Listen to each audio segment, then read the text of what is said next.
Hamas militants, as the world knows, launched an attack on Israel from the air, land, and sea over the weekend. It was the deadliest attack on Israel in over 50 years. So can you explain the situation on the ground a little bit for us over the past few days?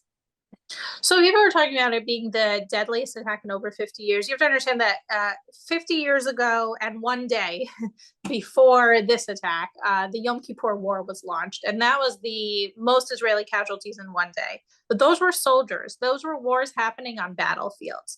In this case, this was Hamas terrorists coming into Israel. They killed soldiers, but they killed, at this point, the body count is up to 700 civilians. That's how many bodies have been found from that first day of carnage. They went into a field where there was a rave happening. It was 6:30 a.m. and people were still partying after having been out there all night, and just started indiscriminately shooting at people. They kidnapped people, they abducted people.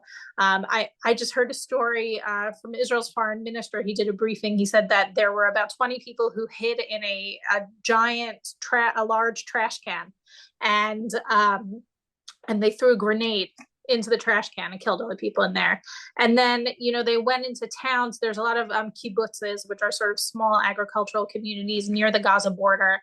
And they went into people's homes and killed entire families. I heard a story of a man who the Hamas entered his home. They killed his wife. They killed him. They kidnapped him as he was holding his 3-year-old. So no one knows where he and his 3-year-old are. They may have been abducted to Gaza. They may have been killed, and their bodies haven't been found yet. And then their 2 children, their 6-year-old and 9-year-old, hid in a closet, and that's how they survived. And for the Jewish people, stories of Jews being massacred and children hiding in closets to survive brings back the worst associations for us, and just innocent Jews being massacred is what happened this week. The videos all shared on social media were horrifying. They were heart-wrenching. There are just no words to describe what is happening.